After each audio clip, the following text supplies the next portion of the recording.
야, 너 이리 와봐. 영하 18도 혹한 속 난방이 후끈거리는 차량 안에서 캔커피를 홀짝이던 대대장이 앞질러가는 병사를 향해 소리쳤어요. 그 병사는 천천히 고개를 들었고 큰 소리치던 대대장은 코웃음을 치며 차에서 내렸습니다. 걸음이 왜 그 모양이야? 군기가 빠졌어. 지금 감찰단장을 부르신 겁니까? 차가운 음성이 눈보라를 갈랐어요. 그 순간 쇼 같은 행군은 즉시 중지되고 대대장의 계급장은 저 멀리 날아갔습니다. 지금 이 사연 어디에서 듣고 계신가요? 구독과 좋아요를 눌러주세요. 그곳으로 행운이 함께할 거예요. 그날은 유독 바람이 매서웠어요. 영하 18도, 체감온도는 영하 25도를 찍고 있었습니다. 해병대 제2사단 혹한기 행군. 둘째 날 포항 해안가를 따라 이어지는 도로 위로 200명이 넘는 병사들이 무거운 군장을 짊어지고 한 줄로 늘어서 걷고 있었어요. 바닷바람이 옆에서 불어올 때마다 병사들의 몸이 휘청거렸습니다. 방한복 사이로 얼음 같은 칼바람이 파고들었고 아무리 목을 움츠려도 소용이 없었죠. 손가락 끝은 이미 감각을 잃은 지 오래였고 발가락은 전투화 안에서 얼어붙어 가고 있었어요. 헉헉 거친 숨소리가 대열 곳곳에서 터져 나왔습니다. 누군가는 코를 훌쩍이며 겨우 발을 내딛고 있었고 또 누군가는 이를 악물며 앞사람의 등만 바라보고 있었어요. 그렇게라도 하지 않으면 당장이라도 주저앉을 것 같았거든요. 이준호 일병도 마찬가지였습니다. 체구가 작고 조용한 성격의 이등병이었지만 관찰력만큼은 누구보다 뛰어났지만 지금은 그런 것도 소용없었어요. 손끝이 저릿저릿했고 발가락은 감각이 거의 없었죠. 동상 초기 증세라는 걸 본인도 알고 있었지만 어디에 말할 수도 없는 상황이었습니다. 조금만 더 버티자. 준호는 속으로 되뇌이며 이를 악물었어요. 옆에서 걷던 동기가 휘청거리자 팔을 잡아 부축해졌지만 사실 자기 몸도 성한 게 아니었죠. 문제는 장비였습니다. 발열레피는 절반도 지급되지 않았고 방한 장갑은 낡아서 바람이 숭숭 들어왔어요. 제대로 된 보급이 이루어졌다면 이 정도 추위쯤은 견딜 수 있었을 텐데 병사들은 맨몸으로 혹한과 싸우고 있는 거나 다름없었습니다. 그런데 이상한 점이 하나 있었어요. 대열 옆쪽으로 조금 떨어진 곳에서 걷고 있는 작은 체구의 사람이 눈에 들어왔거든요.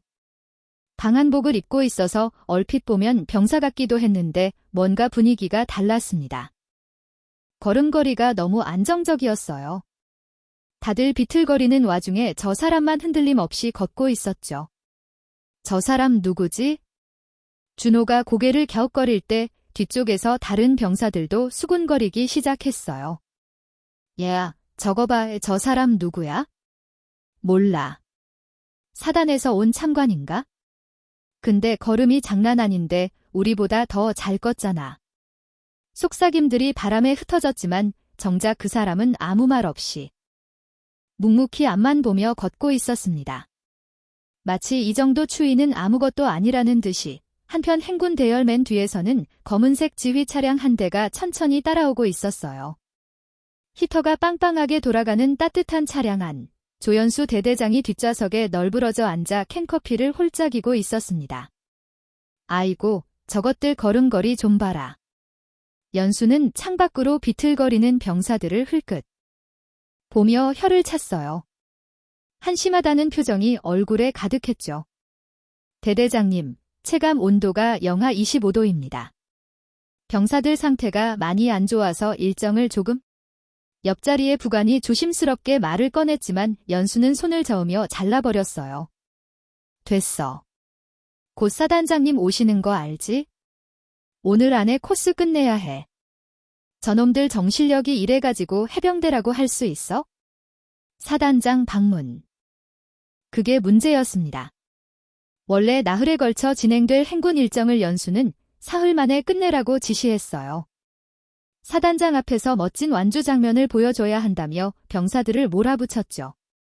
제대로 된 보급도 없이 휴식 시간도 줄여가면서요. 캔커피를 한 모금 더 마시던 연수의 눈에 뭔가가 거슬렸습니다. 대열 옆쪽으로 걷고 있는 작은 체구의 사람이 눈에 들어온 거예요. 저거 뭐야?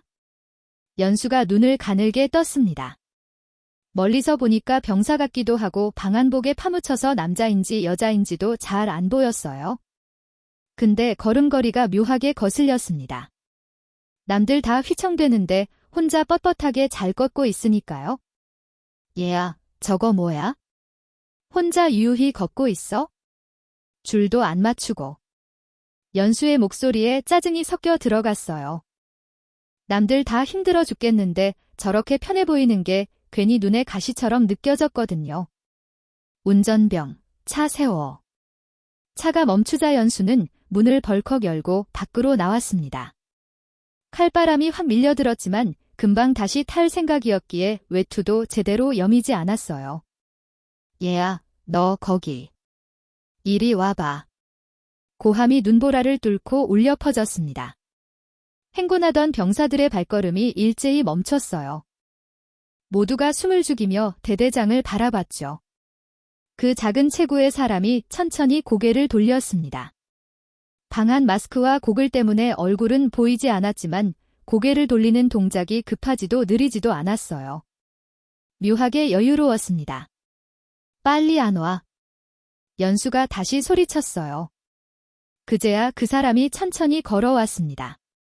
가까이 올수록 연수의 표정이 미묘하게 변했어요. 뭐야? 여자잖아. 방한복 사이로 드러나는 체형이 확실히 여성이었거든요. 키도 작고 체구도 왜소했습니다. 연수는 속으로 코웃음을 쳤어요. 뭐야? 병사가 아니네. 마스크로 얼굴이 가려져 보이진 않았지만 여성이었습니다. 날카로운 눈매의 표정은 무심했어요. 계급장은 방한복에 가려서 보이지 않았죠. 사단에서 온 참관인가? 부사관이야? 연수가 위에서 아래로 훑어보며 물었습니다. 작은 체구 여자, 어차피 높아봤자 부사관이겠거니 하는 생각이 얼굴에 그대로 드러났어요. 여자는 대답하지 않았습니다. 그저 연수를 올려다볼 뿐이었죠. 냐. 물어보면 대답을 해야지. 소속이 어디야? 연수의 목소리에 짜증이 더해졌어요. 대답을 안 하는 게 더 화가 났거든요. 감찰 업무로 참관 중입니다. 낮고 차분한 목소리가 흘러나왔습니다. 연수는 피식 웃었어요. 감찰. 뭘 감찰해? 뭐, 또 사단장 온다니까 보여주기식 하러 왔네.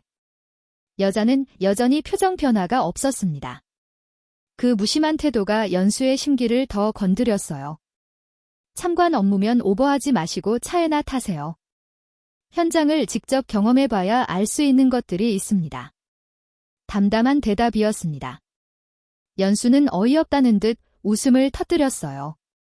하. 이것 봐라. 여자가 감찰이랍시고 나서 가지고 뭘 알겠다고 여기까지 와서 설쳐. 주변 병사들의 얼굴이 굳어졌습니다. 대놓고 무시하는 발언이었거든요. 하지만 아무도 입을 열지 못했어요. 대대장한테 찍히면 끝이니까요. 준호도 멀리서 그 장면을 지켜보고 있었습니다. 심장이 쿵쿵거렸어요. 저 여자분이 누군지는 모르겠지만 대대장의 저 태도는 분명 문제가 있었거든요. 저러다 큰일 나는 거 아니야? 하지만 정작 당사자인 여자는 눈 하나 깜짝하지 않았습니다. 마치 저런 말쯤은 수도 없이 들어봤다는 듯이, 마치 지금 이 상황 자체를 관찰하고 있다는 듯이 연수는 그 무심한 태도가 더 거슬렸어요. 이봐요. 내가 말하면 대답을 하든가 반응을 하든가 해야지. 뭐냐? 한 발짝 다가서며 목소리를 높였습니다. 여자와의 거리가 좁혀졌지만 여자는 한 발짝도 물러서지 않았어요. 대대장님, 여자가 처음으로 먼저 입을 열었습니다. 저 병사들 손 상태는 확인해 보셨습니까? 연수의 미간이 찌푸려졌어요. 뭐요? 발열내피 보급 상태와 방한 장갑 교체 주기는요? 이 여자가 행군하다 말고 뭔 개소리야? 연수의 얼굴이 불그락푸르락 변했습니다. 일개 참관인 주제에 그것도 여자가 자신에게 따지듯 질문을 던지다니. 버럭 고함이 터져 나왔어요. 병사들이 움찔했지만 여자는 눈썹 하나 까딱하지 않았습니다. 질문입니다. 병사들 장비 상태가 정상이 아닌 것 같아서요. 정상이 아니긴 뭐가 정상이 아니야? 지금 병사들이 벗고 있나? 연수가 손가락으로 여자를 가리키며 소리쳤습니다. 얼굴이 험악하게 일그러져 있었어요. 오늘 행군 끝나면 사단에 보고합니다. 참관인이라고 와서 지휘관 권위에 도전하는 거 다 보고한다. 알겠어. 여자는 잠시 연수를 바라보더니 고개를 살짝 끄덕였습니다. 네, 알겠습니다. 그리고는 돌아서서 다시 걷기 시작했어요. 연수는 콧방귀를 끼며 차로 돌아갔죠. 여자가 설쳐가지고. 감찰은 무슨... 차문을 닫으며 투덜거리는 소리가 바람에 흩어졌습니다. 행군이 다시 시작됐고 병사들은 묵묵히 발을 옮기기 시작했어요. 하지만 준호는 방금 그 장면이 계속 머릿속에 맴돌았습니다. 대대장한테 저렇게 되받아치듯 말해도 눈 하나 깜짝 안 하던 여자. 오히려 대대장이 더 당황해 보였던 그 순간. 저 사람 그냥 부사관이 아닌 것 같은데. 걸음걸이도 그랬어요. 아까부터 봤는데 저건 그냥 걸음이 아니었습니다. 훈련소에서 잠깐 봤던 특수부대 교관들, 해병대 수색대 선임들이 걷던 그런 걸음이었어요. 무게중심이 흔들리지 않고 발을 내딛는 간격이 정확하며 아무리 추워도 상체가 미동조차 하지 않는 철저한 전문가의 걸음. 준호는 얼어붙은 손을 호호 불며 생각했습니다. 뭔가 심상치 않은 일이 벌어지고 있다는 직감이 들었거든요. 그리고 그 직감은 틀리지 않았습니다. 저 작은 체구의 여자가 누구인지, 왜 이 혹한기 행군에 참관을 왔는지 대대장은 아직 까맣게 모르고 있었어요. 아니, 알았다면 절대로 저런 말을 하지 못했을 겁니다. 그날의 폭풍은 이제 막 시작되고 있었어요. 한가을이 제2사단에 들어오게 된 건 우연이 아니었어요. 몇 달 전부터 감찰단에는 제2사단 관련 제보가 들어오고 있었습니다. 보급품 횡령 정황, 병사 가혹행위 의혹, 훈련 중 안전 무시 등 내용도 다양했어요. 하지만 서류상으로는 아무 문제가 없었습니다. 보급 기록도 깔끔했고 훈련 일지도 정상이었죠. 조연수 대대장, 그 사람 성격 아시지 않습니까? 감찰단 회의에서 누군가 조심스럽게 입을 열었어요. 실적에 환장한 사람이에요. 위에서 뭐라 하면 병사들 갈아 넣어서라도 결과를 만들어내는 스타일이죠. 근데 증거가 있어야. 서류상으로는 문제가 없습니다.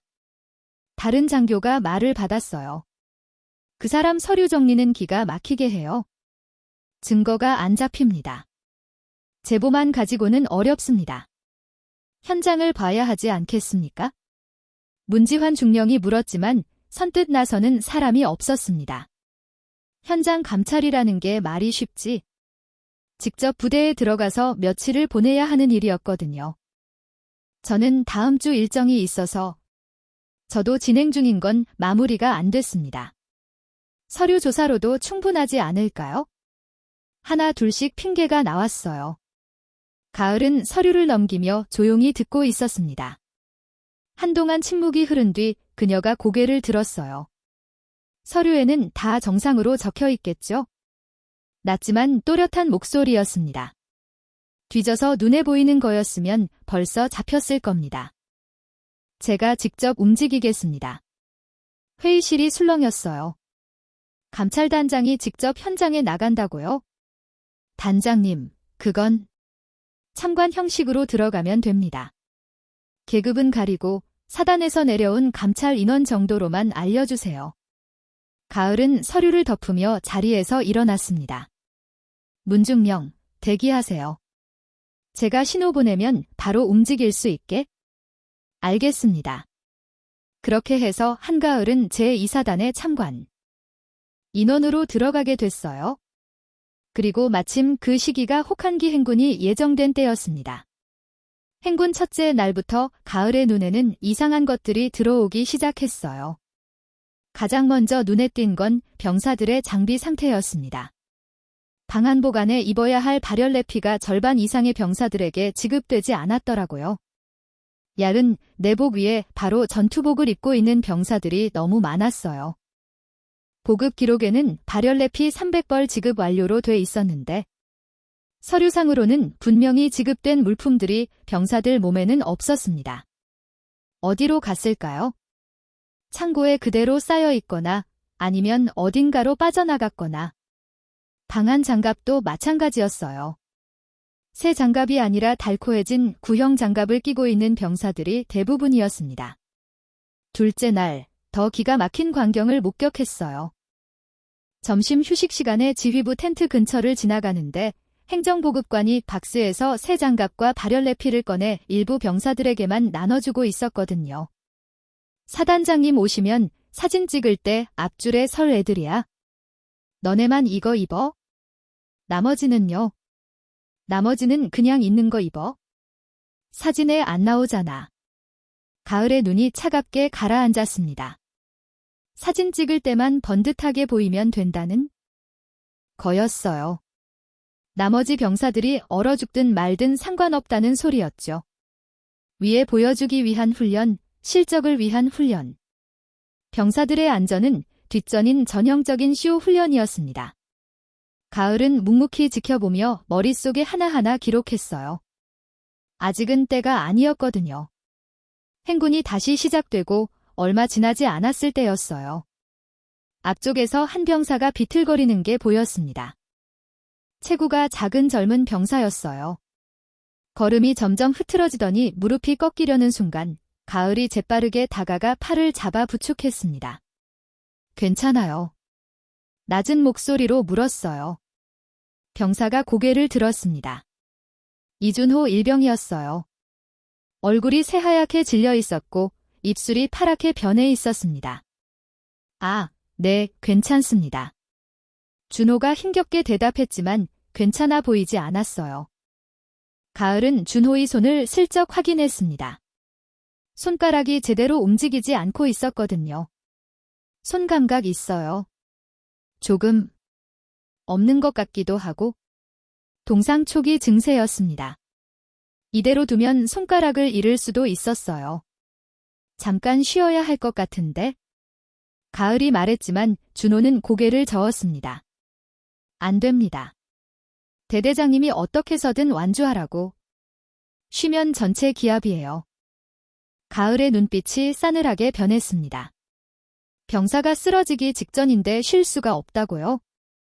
일단 이것만.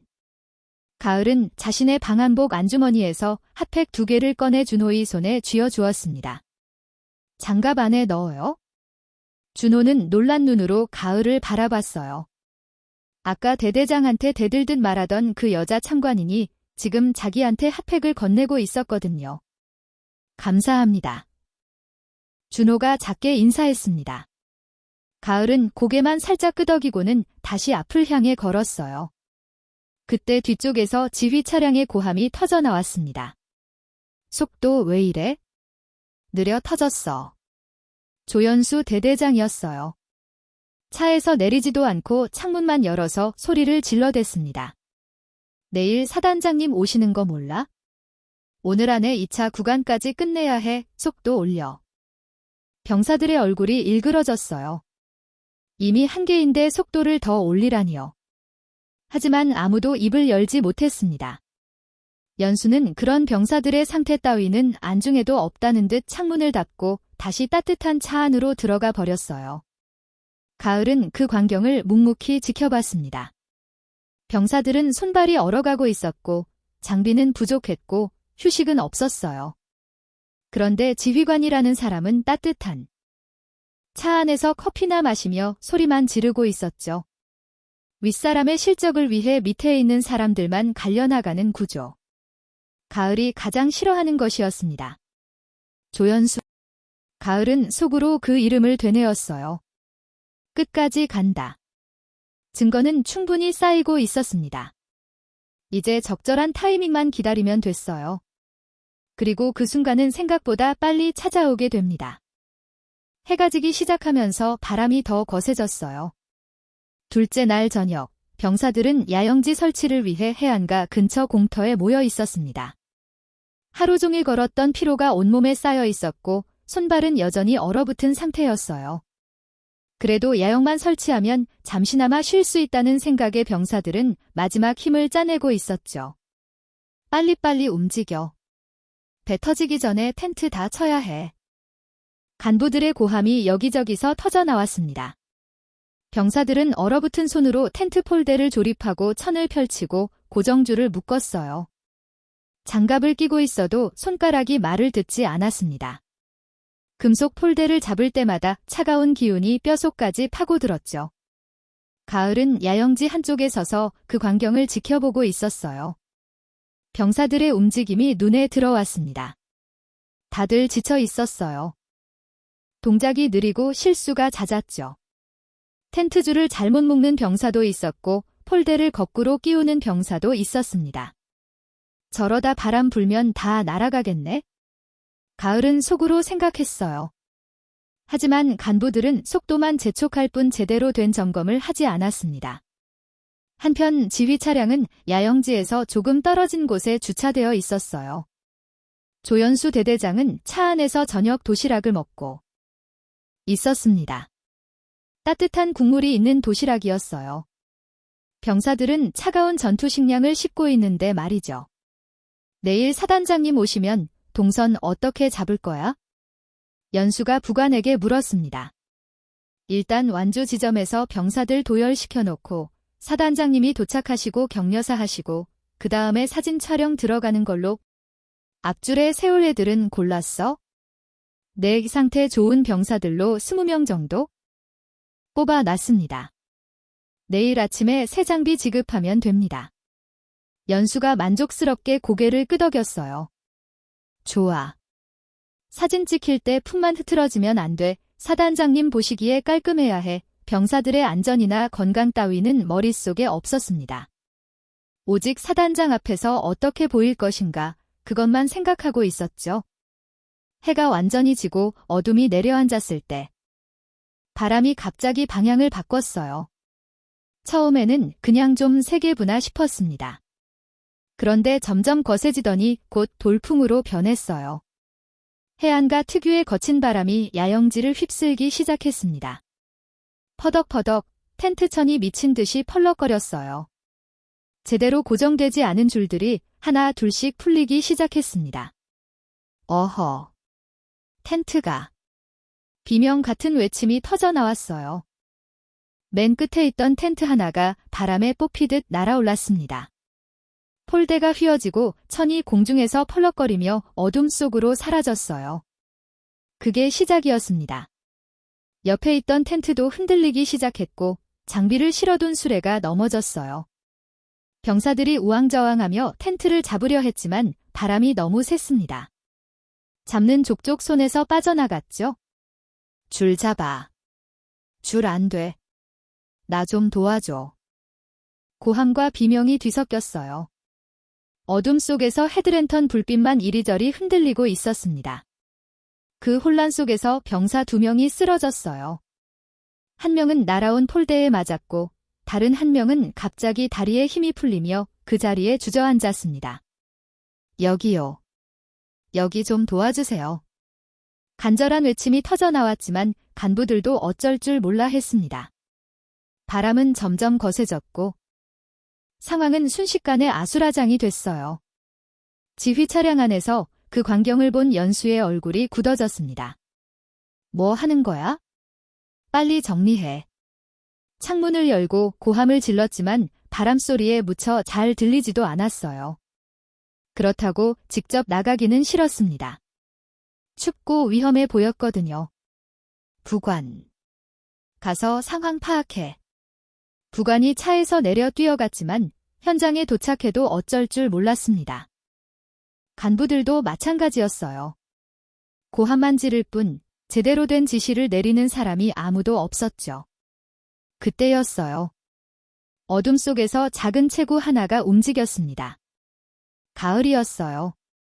바람을 뚫고 가장 먼저 날아간 텐트 천을 향해 뛰어갔습니다. 그 움직임은 빠르고 정확했어요. 마치 이런 상황을 수없이 겪어본 사람처럼 망설임 없이 몸이 먼저 움직였습니다. 펄럭거리는 텐트 천을 낚아채듯 잡아 끌어내렸어요. 그리고 바닥에 눌러 고정시킨 다음 주변에 있던 병사들에게 짧게 지시했습니다. 여기 잡아요.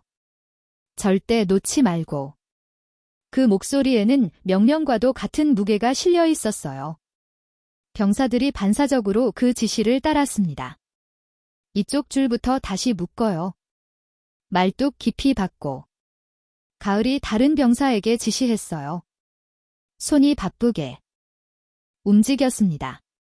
직접 말뚝을 잡고 땅에 깊숙이 박아 넣었어요. 그 와중에도 눈은 계속 주변을 살피고 있었죠. 저쪽 텐트 위험해요. 줄 먼저 보강해요. 지시가 연달아 터져 나왔습니다. 병사들이 그 목소리를 따라 움직였어요. 간부들은 멍하니 서 있었지만 병사들은 본능적으로 저 사람 말을 들어야 한다는 걸 알았습니다. 텐트 상황이 어느 정도 정리되자 가을은 곧바로 쓰러진 병사들에게로 달려갔어요. 2명 다 상태가 좋지 않았습니다. 폴대에 맞은 병사는 이마에서 피가 흐르고 있었고 갑자기 쓰러진 병사는 의식이 흐릿한 상태였어요. 가을이 먼저 의식 없는 병사 옆에 무릎을 꿇었습니다. 빠르게 맥박을 짚고 동공을 확인하고 호흡을 체크했어요. 그 동작이 물 흐르듯 자연스러웠습니다. 저체온증이에요. 체온이 너무 떨어졌어요. 가을이 주변을 둘러보며 말했습니다. 담요 가져와요. 핫팩 있는 사람 없어? 체온 나눠줘야 해요. 병사 몇 명이 허겁지겁 담요를 가져왔어요. 가을이 직접 담요를 덮어주며 병사의 손발을 확인했습니다. 손가락 동상 있어요. 이 상태로 따뜻하게 유지해요. 그 다음 이마 다친 병사에게로 옮겨갔습니다. 상처 부위를 확인하더니 의무 가방에서 거즈와 소독약을 꺼냈어요. 깊지는 않아요. 지혈만 잘하면 될 것 같아요. 직접 상처를 소독하고 거즈로 압박해 지혈했습니다. 그동안에도 입은 쉬지 않았어요. 의무병은 어디 있어요? 저기요. 병사가 가리킨 곳에 의무병이 있었지만 그마저도 당황해서 멍하니 서 있는 상태였습니다. 이리 와요. 가을이 의무병을 불렀어요. 이 병사 계속 지켜봐요. 의식 돌아오면 따뜻한 물 먹이고 절대 재우지 마요. 저체온증 환자 재우면 안 돼요. 의무병이 고개를 끄덕였습니다. 가을의 지시가 너무 명확해서 반박할 여지가 없었어요. 저쪽 병사는 이마 상처 지혈 끝났으니까 계속 압박하고 있어요. 피 멈추면 새 거즈로 갈아줘요. 가을이 일어서며 주변을 둘러봤습니다. 텐트 상황은 거의 정리됐고 쓰러진 병사들도 응급처치가 끝난 상태였어요. 불과 몇 분 만에 상황이 수습된 거였습니다. 그 모든 과정을 이준호는 조금 떨어진 곳에서 지켜보고 있었어요. 심장이 쿵쿵 뛰었습니다. 아까부터 이상하다고 생각했는데 지금 본 건 확신으로 바뀌었어요. 저건 그냥 참관인이 아니야. 저 움직임, 저 판단력, 저 침착함. 일반적인 간부도 저렇게 못해요. 훈련소 교관들도 저 정도 수준은 아니었습니다. 저건 실전 경험이 있는 사람, 그것도 상당히 높은 수준의 훈련을 받은 사람만이 보여줄 수 있는 모습이었어요. 준호만 그렇게 느낀 게 아니었습니다. 주변 병사들도 하나 둘씩 가을을 바라보며 수군거리기 시작했어요. 얘야, 저 사람 봤어? 응. 미쳤다. 저게 참관인이라고? 장교 아니야? 아니. 그것보다 더 높은 사람 아니야? 간부들보다 낫다. 진짜. 속삭임이 퍼져나갔지만 가을은 신경 쓰지 않는 듯 보였어요. 묵묵히 상황을 마무리하고 병사들 상태를 다시 한번 확인하고 있었죠. 한편 지휘 차량 안에서 그 광경을 지켜보던 연수의 표정은 복잡했습니다. 불쾌했어요. 자기 부대에서 자기 병사들 앞에서 일개 참관인이 지휘관처럼 나서서 상황을 정리했다는 게 자존심이 상했거든요. 저 여자가 왜 나서는 거야? 투덜거렸지만 막상 본인은 차에서 한 발짝도 안 나왔습니다. 위험해 보였고 춥기도 했으니까요. 부관이 돌아와 보고했습니다. 상황 정리됐습니다. 그 참관인분이 거의 다 처리했습니다. 응급처치도 하고 텐트 고정도 지시하고. 병사들이 다 그분 말 듣더라고요. 연수의 눈이 가늘어졌어요. 저 여자가 다 했다고? 네. 부관의 목소리가 작아졌습니다. 연수의 표정이 좋지 않다는 걸 알았거든요. 연수는 창밖으로 가을을 바라봤습니다. 작은 체구, 차분한 움직임, 주변을 장악하는 분위기. 뭔가 찜찜했어요. 그냥 참관인 치고는 너무 능숙했거든요. 뭐야, 저 여자. 뭔데? 하지만 그 이상 생각하지 않았습니다. 내일 사단장 오시면 그 앞에서 잘 보이면 그만이라고 생각했거든요. 저 여자가 뭐라든 상관없다고요? 그게 얼마나 큰 착각인지 연수는 아직 모르고 있었어요. 상황이 정리되고 한참 뒤 병사들이 텐트 안에서 잠시 쉬고 있을 때였습니다. 준호가 조심스럽게 가을에게 다가왔어요. 뭔가 결심한 표정이었습니다. 감사합니다. 아까도 그렇고 오늘도요. 가을이 고개를 돌려 준호를 바라봤습니다. 손은 좀 어때요? 내부 핫팩 덕분에 감각 많이 돌아왔어요. 준호는 잠시 망설였어요. 심장이 빠르게 뛰었습니다. 이게 들키면 자기가 어떻게 될지 뻔했거든요. 하지만 더 이상 참을 수 없었어요. 주머니에서 작은 USB를 꺼냈습니다. 이거 드려야 할 것 같아서요. 가을의 눈이 잠깐 움직였습니다. 이게 뭐예요? 군수창고 물품 내역이요. 준호의 목소리가 조금 떨렸어요. 저희가 실제로 받은 거랑 서류 기록이 너무 달라서 몰래 정리해 뒀습니다. 가을은 말없이 준호를 바라봤어요. 준호가 말을 이었습니다. 발열레피 300벌 지급됐다고 돼 있는데 저희는 100벌도 못 받았어요. 방한 장갑도 신품으로 기록돼 있는데 실제로는 3년 된 구형이고요. 핫팩도, 보온 물통도 다 마찬가지예요. 준호의 눈이 붉어졌습니다. 저희 동기 중에 동상 걸린 애가 있어요. 근데 아무도 책임 안 지잖아요. 장비만 제대로 줬어도 말끝이 흐려졌어요. 가을은 조용히 USB를 받아들었습니다. 왜 이걸 저한테 줘요? 준호는 가을의 눈을 바라봤습니다.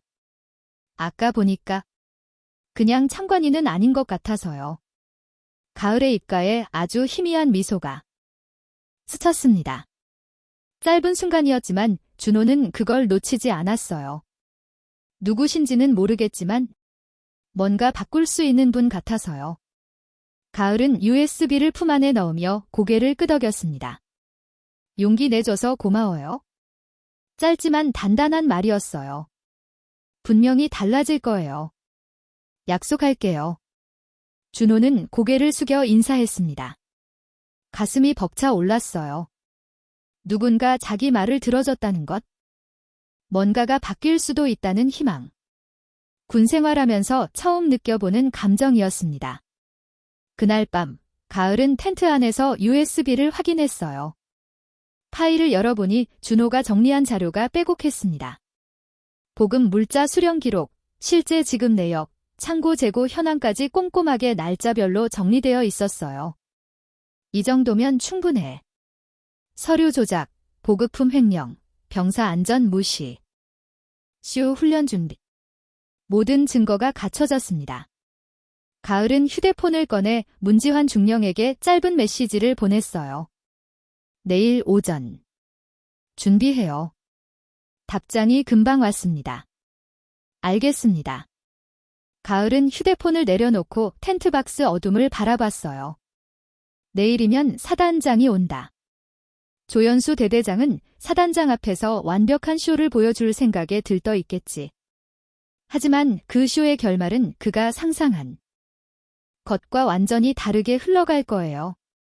가을은 품 안에 USB를 만지며 속으로 생각했습니다. 내일 끝낸다. 붉은 별 2개가 세상에 드러나는 순간이 이 대대의 모든 거짓이 무너질 테니까요. 셋째 날 아침이 밝았어요.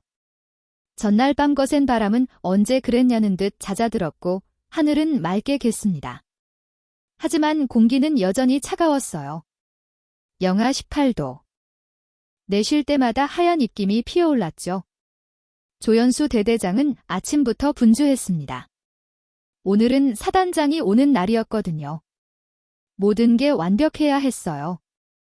아니, 완벽해 보여야 했습니다. 앞줄에 세울 병사들 다 모았어? 연수가 부관에게 물었어요. 네, 20명 준비됐습니다. 지금 새 장비 지급하고 있습니다. 좋아. 깔끔하게 입혀. 사진 찍힐 때 품나게. 연수의 입가에 만족스러운 미소가 걸렸습니다. 어젯밤 텐트 소동이 있긴 했지만 어차피 사단장은 모르는 일이에요. 오늘 완주 장면만 멋지게 보여주면 되는 거였죠. 야영지 한쪽에서는 선별된 병사 20명이 새 발열레피와 새 방한 장갑을 지급받고 있었어요. 창고에 쌓아뒀던 그 물건들이었습니다. 사진에 찍힐 앞줄 병사들만을 위한 장비였죠. 나머지 병사들은 여전히 낡은 장비 그대로였습니다. 어젯밤 동상 증세를 보인 병사들도 제대로 된 치료 없이 대열에 섰어요. 하지만 연수는 신경 쓰지 않았습니다. 어차피 사진에 안 나오니까요. 가을은 조금 떨어진 곳에서 그 광경을 지켜보고 있었어요. 표정은 담담했지만 눈빛은 차갑게 가라앉아 있었습니다. 저게 지휘관이라는 사람이 할 짓인가? 품 안에 있는 USB가 느껴졌어요. 이준호가 건넨 증거자료. 그리고 자신이 직접 목격한 모든 것들. 이제 끝낼 시간이었습니다. 오전 10시 최종 완주 지점에 병사들이 도열해 있었어요. 200명이 넘는 병사들이 4줄로 정렬해 섰습니다. 앞줄에는 새 장비를 입은 20명이 가지런히 섰고 뒤로 갈수록 낡은 장갑과 해진 방한복을 입은 병사들이 줄지어 있었죠. 멀리서 보면 완벽한 대열이었지만 가까이 보면 병사들의 얼굴은 하나같이 지쳐 있었어요. 연수는 제일 앞에 서서 사단장을 기다리고 있었습니다. 군복을 깔끔하게 다려 입었고 계급장은 반짝반짝 빛나고 있었어요. 자신감 가득한 표정이었습니다. 오늘만 잘 넘기면 돼. 사단장님한테 좋은 인상 남기면 진급도 문제없어. 연수는 속으로 생각하며 입가에 미소를 띄었어요. 잠시 후 검은색 승용차 한 대가 완주 지점으로 들어왔습니다. 사단장이 도착한 거였어요. 차렷, 경례. 연수의 구령에 맞춰 병사들이 일제히 거수 경례를 올렸습니다. 사단장이 차에서 내려 답례를 했어요. 수고했어. 수고했어. 사단장은 50대에 온화해 보이는 남성이었습니다.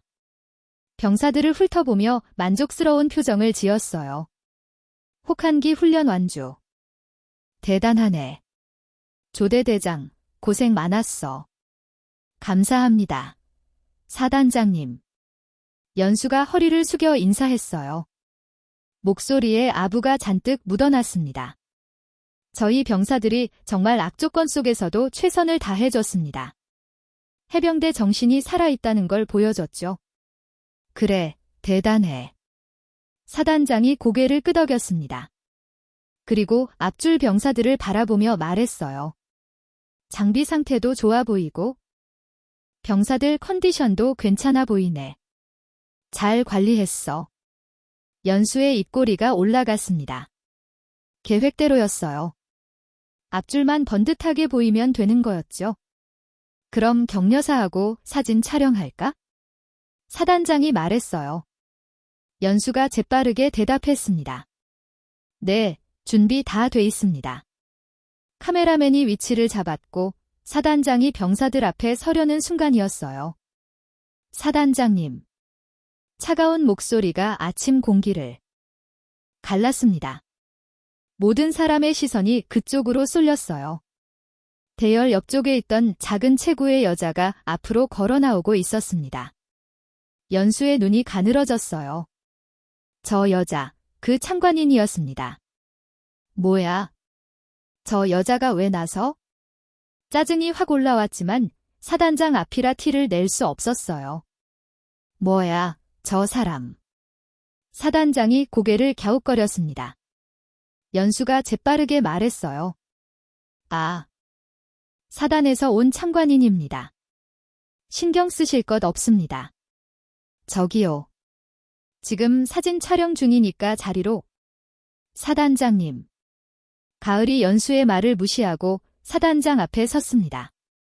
그 눈빛이 너무 단호해서 사단장도 멈칫했어요. 이 부대 실태에 대해 보고 드릴 것이 있습니다. 사단장의 표정이 일그러졌어요. 보고. 무슨 보고? 연수가 급하게 끼어들었습니다. 사단장님. 이 사람 그냥 참관인입니다. 여기서 이러시면 곤란해요. 자리로 돌아가시죠. 연수가 가을의 팔을 잡으려 했어요. 하지만 가을은 한 발짝 물러서며 그 손을 피했습니다. 대대장님. 가을이 연수를 바라보며 말했어요. 그 눈빛이 얼음장처럼 차가웠습니다. 지금 손대시면 곤란해지는 쪽은 대대장님입니다. 연수의 미간이 찌푸려졌어요. 뭐? 지금 협박이야? 협박이 아니라 경고예요. 가을이 천천히 방한복 지퍼에 손을 가져갔습니다. 그 순간 주변 공기가 얼어붙었어요. 병사들이 숨을 죽이며 지켜봤습니다. 지퍼가 천천히 내려갔어요. 방한복 안쪽이 드러나기 시작했습니다. 그리고 거기에는 붉은 별 2개가 반짝이고 있었어요. 연수의 얼굴에서 피가 싹 빠졌습니다. 투스타. 더듬거리는 목소리가 바람에 흩어졌어요. 다리가 후들거리며 제대로 서 있기조차 힘들어 보였습니다. 사단장도 눈이 커졌어요. 같은 계급, 소장. 별 2개 그리고 그 얼굴을 보는 순간 뭔가 떠오른 듯 했습니다. 전에 혹시 감찰단장. 가을이 고개를 살짝 숙여 인사했어요. 해병대 사령부 감찰단장 한가을입니다. 사단장님. 사단장의 표정이 굳어졌습니다. 연수는 그 자리에서 굳어버렸어요. 머릿속이 하얘졌습니다. 감찰단장. 저 여자가 감찰단장이라고. 지난 며칠간의 일들이 주마등처럼 스쳐 지나갔어요. 저 여자한테 했던 말들, 행동들, 무시했던 것들. 얘야, 너 거기. 이리 와봐. 여자가 감찰이랍시고 나서 가지고 뭘 알겠다고 여기까지 와서 설쳐. 이 여자가 행군하다 말고 뭔 개소리야. 그 모든 말들이 투스타 감찰단장을 향한 것이었습니다. 연수의 무릎이 풀렸어요. 세상이 빙글빙글 도는 것 같았습니다. 병사들 사이에서 웅성거림이 퍼져나갔어요. 투스타. 감찰단장이라고? 저 사람이. 이준호도 그 자리에서 가슴이 벅차 올랐습니다. 자신이 USB를 건넸던 그 사람, 핫팩을 나눠주던 그 사람, 쓰러진 병사들을 응급처치하던 그 사람이 해병대 감찰단장이었어요. 진짜? 바뀌는 건가? 그때 완주 지점 뒤쪽에서 차량 소리가 들렸습니다. 검은색 헌병 차량 3대가 먼지를 일으키며 들어왔어요. 차에서 헌병들이 우르르 내렸고 선두에 문지환 중령이 서 있었습니다. 가을이 고개를 돌려 문지환을 바라봤어요. 문지환이 고개를 끄덕였습니다. 현장 봉쇄 완료했습니다. 헌병들이 완주 지점 주변을 둘러쌌어요. 아무도 나가거나 들어올 수 없게 됐습니다. 연수의 안색이 더 창백해졌어요. 이게 무슨... 조연수 대대장. 가을이 연수를 똑바로 바라보며 말했습니다. 귀하는 보급품 횡령, 훈련 기록 조작, 병사 안전 무시, 가혹행위 등의 혐의로 현재부터 직위 해제됩니다. 연수의 입이 벌어졌어요. 말이 나오지 않았습니다. 또한 지휘권은 즉시 정지되며 감찰 조사가 끝날 때까지 헌병대에서 조사를 받게 됩니다. 가을이 손을 들었어요. 문지환이 다가왔습니다. 연행하세요. 잠깐. 이게 무슨 소리야? 나는 대대장이라고. 연수가 발버둥 쳤지만 소용없었어요. 헌병 2명이 양쪽에서 팔을 잡았습니다. 저기, 사단장님. 말씀 좀 해주세요. 이게 말이 됩니까? 연수가 사단장을 향해 외쳤어요. 하지만 사단장은 굳은 표정으로 고개를 돌렸습니다. 눈도 마주치지 않았어요. 끌고 가 문지환이 짧게 지시했습니다. 헌병들이 연수를 끌고 갔어요. 이건 아니야. 나는 잘못한 거 없어. 다 오해라고. 연수의 고함이 점점 멀어져 갔습니다. 철컥. 수갑이 채워지는 소리가 차갑게 울렸어요. 연수가 연행되고 난 뒤 완주 지점에는 무거운 침묵이 흘렀습니다. 병사들은 믿기지 않는다는 표정으로 섰어요. 방금 전까지 고함치고 호통치던 대대장이 수갑을 차고 끌려가는 걸 두 눈으로 본 거였습니다. 가을이 병사들을 향해 천천히 걸어갔어요. 200개가 넘는 시선이 그녀에게 쏠렸습니다. 여러분.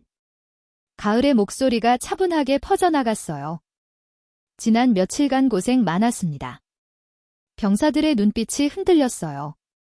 대대장은 한 번도 저런 말을 한 적이 없었거든요. 여러분이 겪은 일들, 제대로 된 장비 없이 혹한에서 버텨야 했던 것, 아파도 쉬지 못했던 것, 다 알고 있습니다. 가을이 대열을 천천히 훑어보았어요. 더 이상 그런 일은 없을 겁니다. 약속합니다. 잠시 침묵이 흘렀어요. 그리고 누군가 먼저 손을 올렸습니다. 경례였어요. 1명, 2명, 3명. 병사들이 하나 둘씩 손을 올리기 시작했습니다. 아무도 시키지 않았어요. 자발적인 경례였습니다.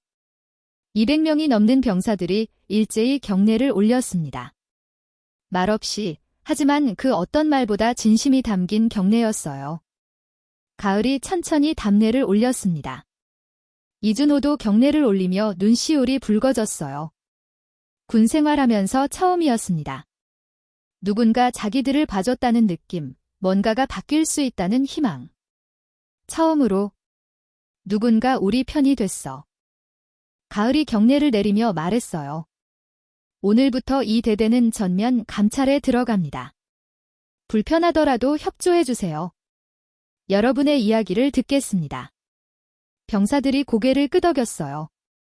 아직은 믿기 어려웠지만 뭔가 달라질 거라는 기대가 생기기 시작했습니다. 사단장이 가을에게 다가왔어요. 한 소장, 미리 연락을 주시지.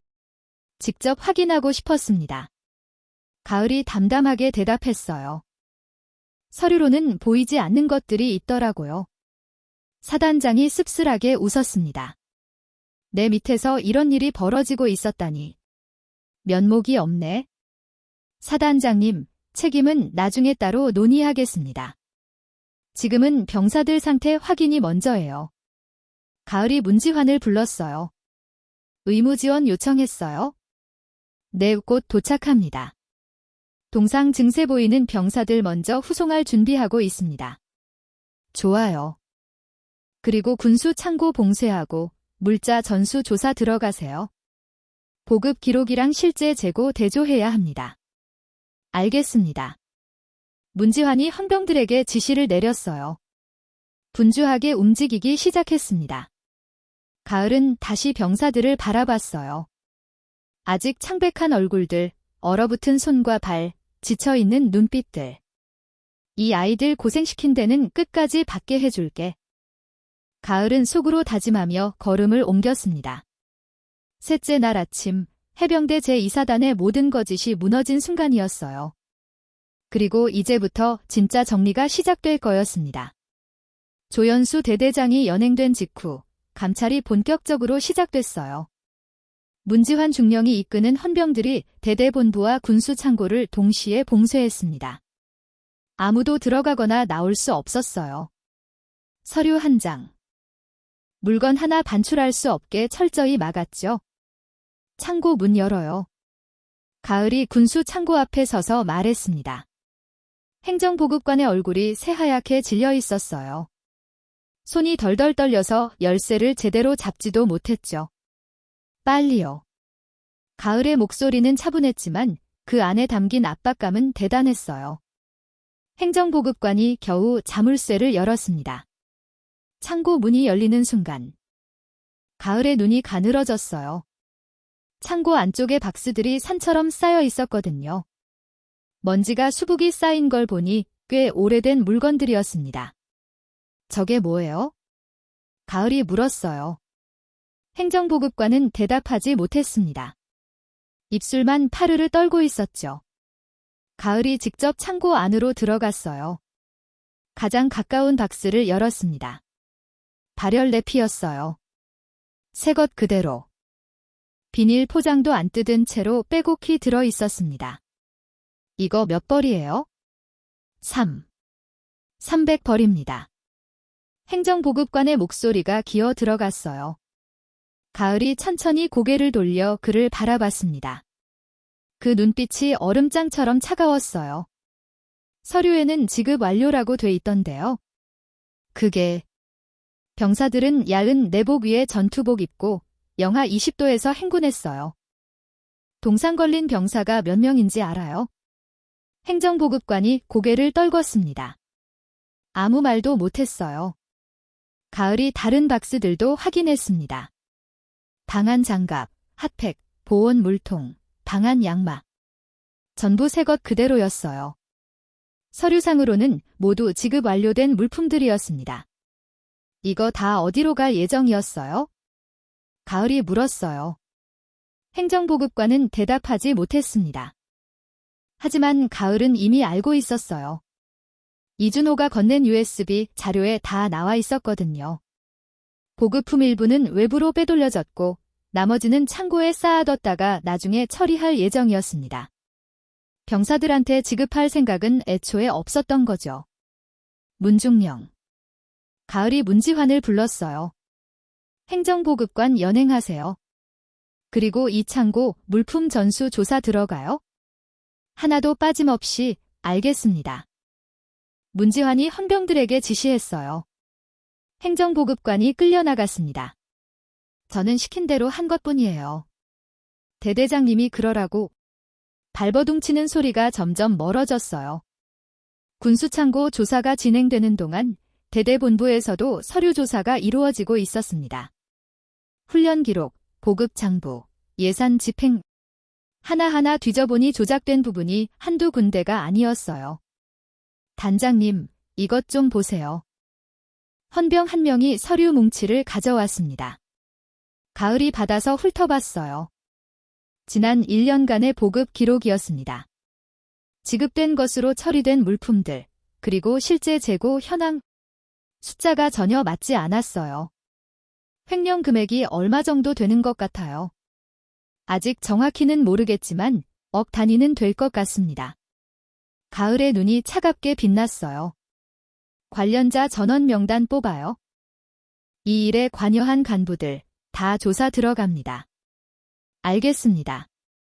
조사가 진행될수록 드러나는 비리의 규모는 점점 커졌어요.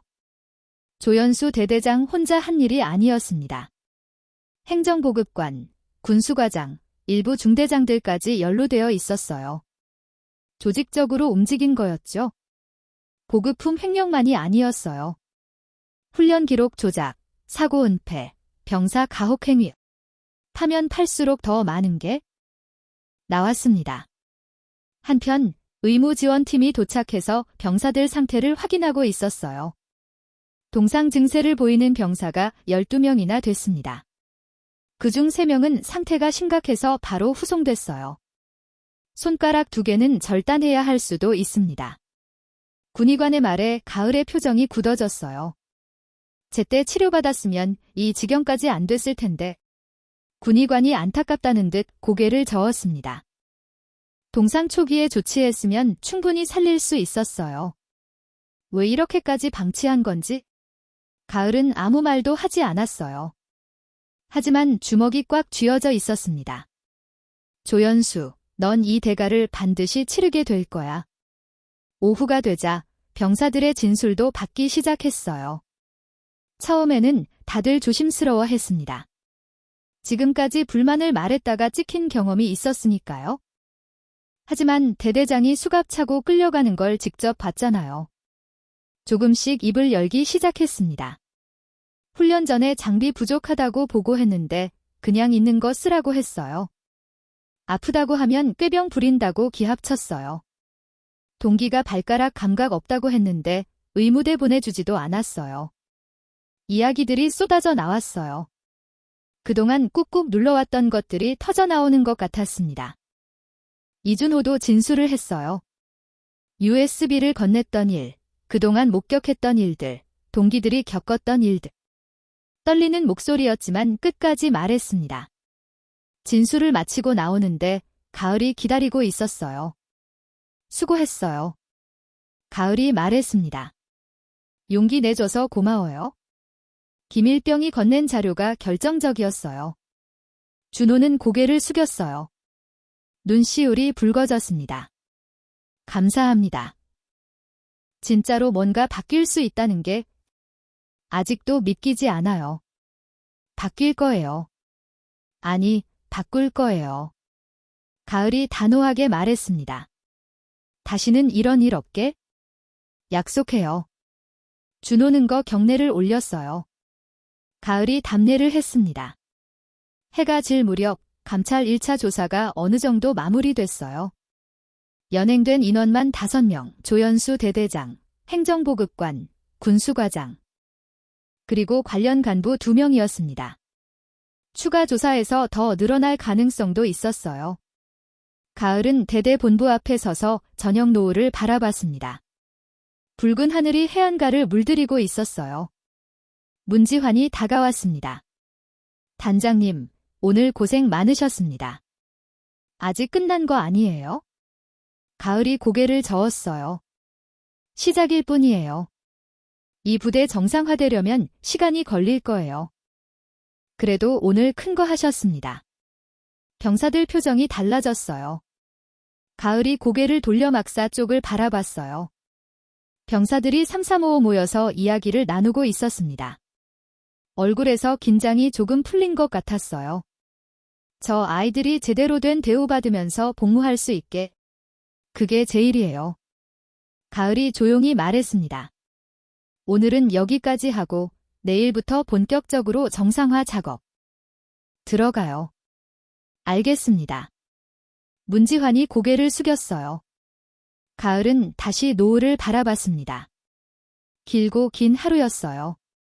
하지만 이제야 시작이었습니다. 이 대대를 바로잡는 일, 그리고 다시는 이런 일이 벌어지지 않게 만드는 일, 그게 해병대 감찰단장으로서 자신이 해야 할 일이었어요. 일주일이 지났어요. 해병대 제2사단은 완전히 달라져 있었습니다. 겉으로 보기에는 똑같은 부대였지만 안에서 느껴지는 공기가 달랐어요. 무겁고 숨막히던 분위기가 사라지고 조금씩 활기가 돌기 시작했죠. 가장 먼저 바뀐 건 보급이었어요. 창고에 쌓여있던 발열레피 300벌이 전원에게 지급됐습니다. 새 방한 장갑, 핫팩, 보온 물통까지. 그동안 서류 속에만 존재하던 물품들이 드디어 병사들 손에 들어간 거예요. 야, 이거 진짜 따뜻하다. 미쳤어. 이게 원래 우리 거였던 거잖아. 진작 썼으면 동상 안 걸렸을 텐데. 병사들이 새 장비를 입어보며 감탄했어요. 누군가는 웃었고 누군가는 씁쓸해했습니다.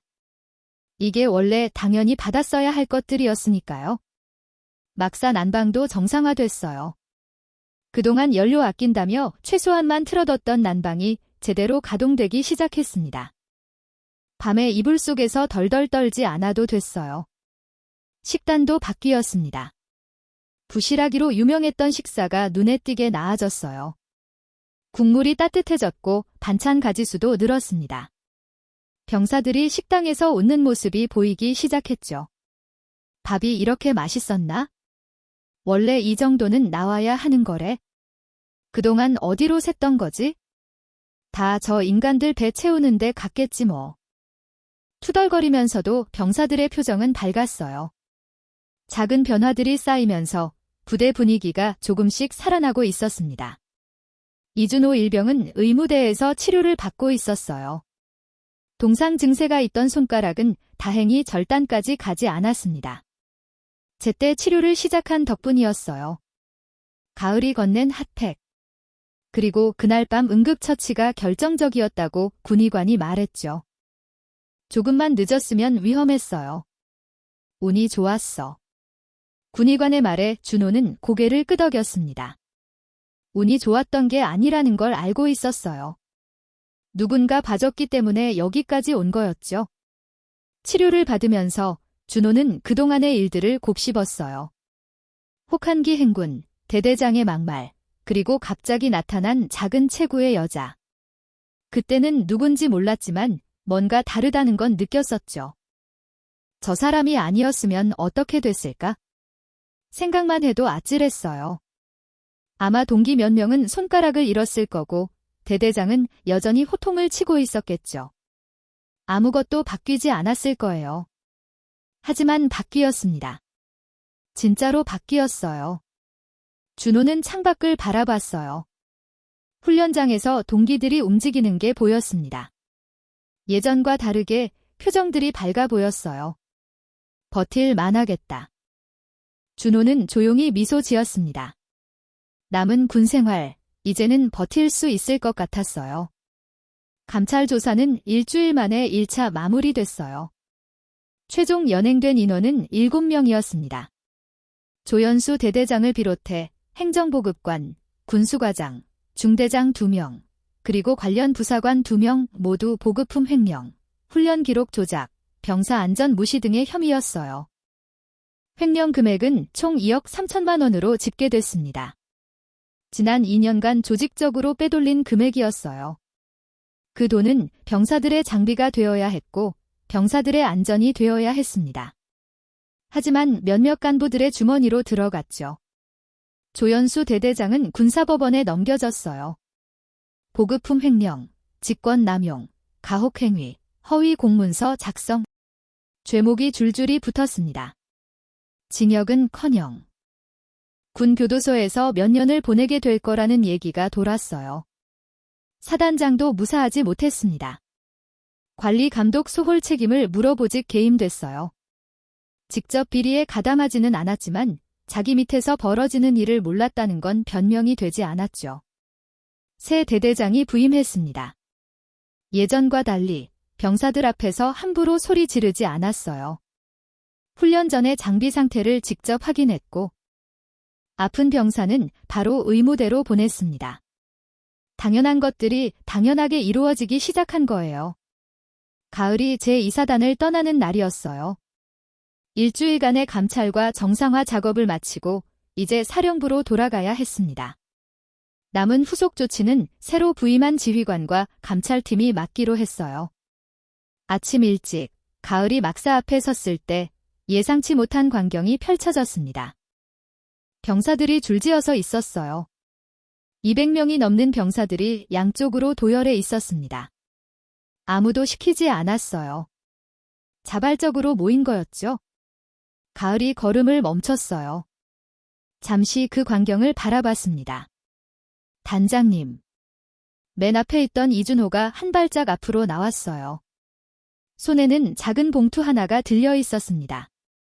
이거 저희가 준비한 건데요. 준호가 봉투를 내밀었어요. 가을이 받아서 열어봤습니다. 안에는 편지 한 장과 사진 한 장이 들어 있었어요.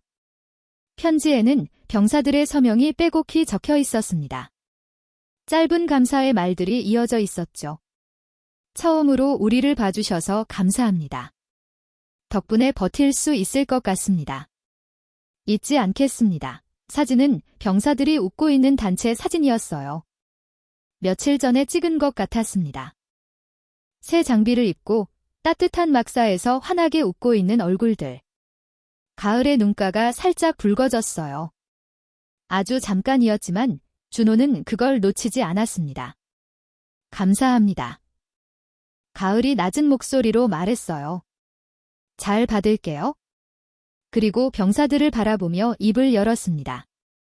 여러분. 200개가 넘는 시선이 가을에게 쏠렸습니다. 지난 일주일 고생 많았어요.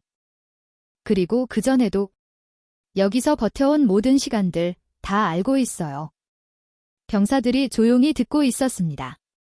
군대는 원래 힘들어야 하는 게 아니에요. 여러분이 겪은 일들 당연한 게 아니었어요. 그걸 잊지 마세요. 가을이 잠시 멈췄다가 다시 말을 이었어요. 군대는 약자를 지키기 위해 강해야 해요. 병사들을 갈아 넣어서 실적 만드는 게 아니라 병사들이 안전하게 복무할 수 있도록 지켜주는 게 지휘관의 일이에요. 바람이 불었어요. 가을의 머리카락이 살짝 흔들렸습니다. 여러분은 이 나라를 지키는 사람들이에요. 그런 여러분을 지키는 게 제 일이고요. 다시는 이런 일 없도록 끝까지 지켜볼게요. 가을이 거수 경례를 올렸어요. 그 순간 200명이 넘는 병사들이 일제히 경례를 올렸습니다. 구령 없이, 지시 없이 마음에서 우러나온 경례였어요. 침묵 속에서 경례가 이어졌습니다. 말보다 더 많은 것을 담은 경례였어요. 준호의 눈에서 눈물이 흘렀습니다. 옆에 있던 동기들도 마찬가지였어요. 울면서 경례하는 병사들이 여기저기 보였습니다. 군 생활하면서 처음이었어요. 누군가 자기들 편이 되어준다는 느낌, 뭔가가 바뀔 수 있다는 희망. 그걸 처음으로 느낀 순간이었습니다. 가을이 경례를 내리고 돌아섰어요. 대기하고 있던 차량으로 걸어갔습니다. 차에 오르기 전 가을이 마지막으로 병사들을 바라봤어요. 그리고 작게 고개를 끄덕였습니다. 차가 출발했어요. 먼지를 일으키며 부대를 빠져나갔습니다. 병사들은 차가 완전히 사라질 때까지 그 자리에서 있었어요. 아무도 먼저 움직이지 않았습니다. 차 안에서 가을은 창밖을 바라봤어요. 해안가를 따라 이어지는 도로. 일주일 전 그 혹한 행군을 했던 길이었습니다.